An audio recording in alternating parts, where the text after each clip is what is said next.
Hello everyone, मैं इस video में आपको BARC stipend training electrical engineering के लिए क्वेश्चन कराने वाला हूँ।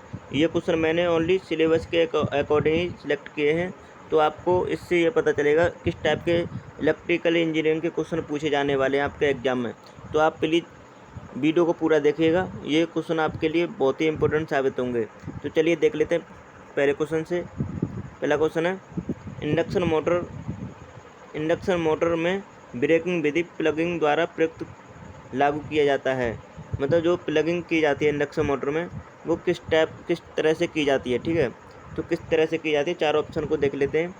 तो इसमें रोटर खोलकर प्रतिरोध पार्श्व में जोड़कर, मतलब अगर हम रोटर में अगर हम रेजिस्टेंस लगाते हैं तो इंडक्शन मोटर के रोटर शॉर्ट सर्किट होता है, शॉर्ट किया होता है एंड रिंग के द्वारा, तो इसलिए हम रोटर रेजिस्टेंस उसमें नहीं लगा सकते। ठीक है, तो ये तो गलत हो गया।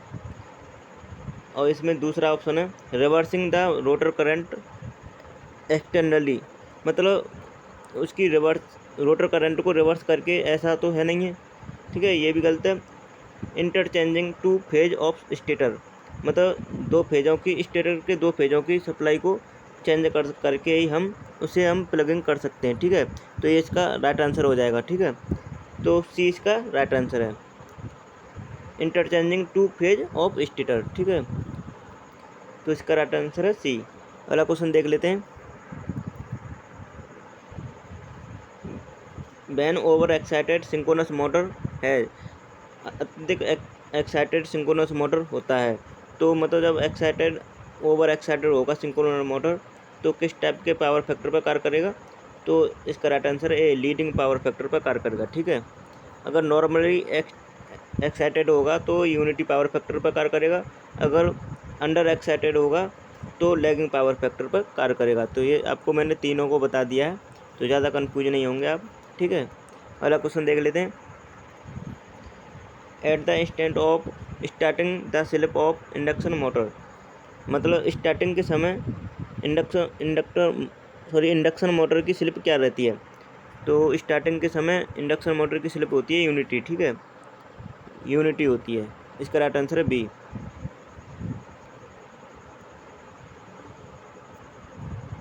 अगला क्वेश्चन देख लेते हैं। ट्रांसफार्मर कोर का लेमिनेशन एक दूसरे से विद्रोधी होते हैं, मतलब किस टाइप के हम लेमिनेशन करते हैं ट्रांसफार्मर की कोर में।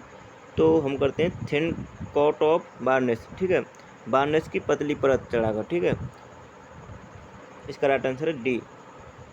बहुत ही इंपॉर्टेंट क्वेश्चन है, तो आपको कोई भी क्वेश्चन मिस नहीं करना है, पूरा वीडियो ध्यान से देखना है। ठीक है,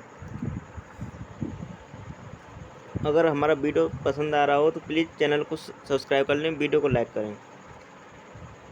अगला क्वेश्चन है, कैपेसिटर रन मोटर में स्टार्टिंग तथा रनिंग कैपेसिटर किस प्रकार का होता है। तो कैपेसिटर स्टार्ट और कैपेसिटर रन मोटर में कैपेसिटर किस टाइप के होते हैं। तो स्टार्टिंग में कैपेसिटर होता है इलेक्ट्रोलाइट। ठीक है, स्टार्टिंग में इलेक्ट्रोलाइट होता है और रनिंग में ऑयल कैपेसिटर होता है, तो इसे ध्यान रखेंगे, बहुत ही इंपॉर्टेंट क्वेश्चन है। स्टार्टिंग में हम इलेक्ट्रोलाइट कैपेसिटर का यूज करते हैं और रनिंग में जब मोटर होती है तो ऑयल कैपेसिटर का यूज करते हैं। ठीक है, और ये मतलब लास्ट तक जुड़ा ही रहता है, मतलब ऑपरेट होती है तब भी जुड़ा होता है। और इलेक्ट्रोलाइट कैपेसिटर स्टार्टिंग के समय हटा लिया जाता है। ठीक है, जैसी 75% स्पीड मतलब पकड़ लेती है मोटर, तो उसे हम इलेक्ट्रोलाइट कैपेसिटर को हटा लेते हैं। ठीक है, तो ये आपको पता होगा, इसका राइट आंसर बी है। अगला क्वेश्चन है, for application which require smooth and precise speed control over wide range the motor preferred is, मतलब किस मोटर का हम प्रेफर करेंगे, किस मोटर को, जिससे हम वाइड रेंज में स्पीड कंट्रोल कर सकते हैं और स्मूथ उसके मतलब चला सकें। ठीक है, तो किस मोटर का यूज करेंगे हम, तो इसमें देख लेते हैं ऑप्शन में, हम करेंगे उसका डीसी मोटर का। ठीक है, इसमें स्पीड कंट्रोल भी आसानी से कर सकते हैं और स्मूथ भी होता है इसका मतलब जो ऑपरेशन। ठीक है, तो इसका राइट आंसर सी है, डीसी मोटर, लेकिन ये कॉस्टली होती है। ठीक है, डीसी मोटर कॉस्टली होती है, लेकिन इसका एडवांटेज बहुत है। ठीक है, अगला क्वेश्चन देख लेते हैं। एक 3 फेज इंडक्शन मोटर समान है, किसके समान है एक 3 फेज मोटर, ठीक है। 3 फेज इंडक्शन मोटर किसके समान है, तो ये है रोटेटिंग ट्रांसफार्मर के समान, ठीक है। रोटेटिंग ट्रांसफार्मर के समान है एक 3 फेज इंडक्शन मोटर। अगला क्वेश्चन देख लेते हैं। The most suitable material for spring in majority of the measuring instrument except in low resistance instrument is. तो इसमें अधिकतम मापन उपकरणों के स्प्रिंग के लिए सबसे उपयुक्त पदार्थ न्यून प्रतिरोध उपकरणों के छोड़कर है। तो कौन सा है, फॉस्फर ब्रोंज का करते हैं हम यूज, ठीक है। जो स्प्रिंग होती है उसे हम बनाने के लिए जिसका रेजिस्टेंस भी लो होता है तो फॉस्फर ब्रोंज का यूज करते हैं। अगला क्वेश्चन है, जब नॉर्टन थ्योरम को डीसी सर्किट में लगाते हैं तो क्या परिणाम होता है। जब डीसी सर्किट में लगाते हैं, नॉर्टन अप्लाई करते हैं नॉर्टन थ्योरम को, तो क्या परिणाम होगा, तो उसका रिजल्ट होगा, इसका राइट आंसर सी है, current source with A resistance in parallel, ठीक है। एक रेजिस्टेंस लगा देते हैं एक करंट सोर्स के पैरेलल में, इसका राइट आंसर सी है। अगला क्वेश्चन देख लेते हैं। Kelvin's double bridge is use to measure, मतलब केल्विन डबल ब्रिज का उपयोग मापने के लिए किया जाता है, तो कितने मतलब रेजिस्टेंस को मापने के लिए किया जाता है, लो रेजिस्टेंस को, इसका राइट आंसर सी है। केल्विन डबल ब्रिज का यूज लो रेजिस्टेंस को मापने के लिए जाता है, ठीक है।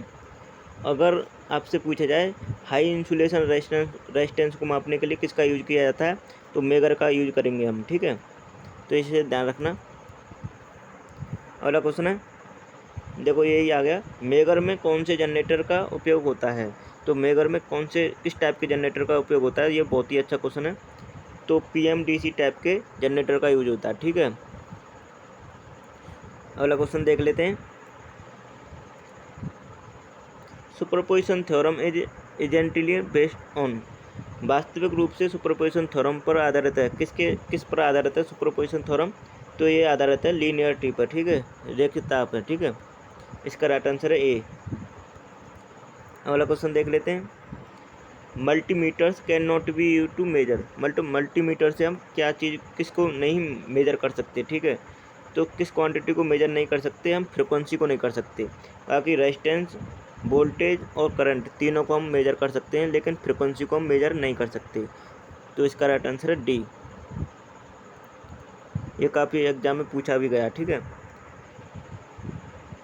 In moving coil instrument the scale is use, मतलब मूविंग कॉइल इंस्ट्रूमेंट में किस टाइप का स्केल उपयोग किया जाता है, तो किस टाइप का स्केल उपयोग किया जाता है, लीनियर टाइप का, ठीक है। इसका राइट आंसर है डी, इसका राइट आंसर है लीनियर। अगला क्वेश्चन देख लेते हैं। एक विद्युत शॉर्ट सर्किट की विशेषता होती है, मतलब an electrical short circuit is characterize by, मतलब शॉर्ट सर्किट में आपकी क्या कंडीशन होगी, तो उसका रेजिस्टेंस जीरो होगा, ठीक है। जीरो रेजिस्टेंस होगा तभी शॉर्ट और हाई करंट होगी, ठीक है। शॉर्ट सर्किट करंट बहुत ही हाई होती है और रेजिस्टेंस होता है जीरो। अगर आपसे बोल दिया जाए ओपन सर्किट में क्या होगा, तो उसमें हाई रेजिस्टेंस होता है, ठीक है, और करंट क्या होती है, जीरो।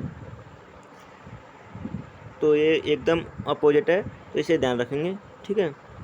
तो शॉर्ट सर्किट होने पर क्या होता है, हाई करंट और जीरो रेजिस्टेंस, इसका राइट आंसर सी है। अगला क्वेश्चन देख लेते हैं। The motor use in electric traction is, विद्युत संकर्षण में कौन सा मोटर प्रयोग होता है, ठीक है। तो किस टाइप का मोटर प्रयोग करते हैं, तो आपको पता होगा डीसी सीरीज मोटर वैसे हम यूज करते हैं, ठीक है, लेकिन इस ऑप्शन में नहीं दे रखा है, तो हम ऑप्शन के अकॉर्डिंग ही आंसर करेंगे। वैसे डीसी सीरीज मोटर का उपयोग करते हैं क्योंकि इसका हाई स्टार्टिंग टॉर्क होता है, ठीक है, लेकिन अब इसमें ऑप्शन में नहीं दे रखा है, तो इसमें हम 3 फेज इंडक्शन मोटर का यूज करेंगे, ठीक है। इसका राइट आंसर सी है। अगला क्वेश्चन देख लेते हैं।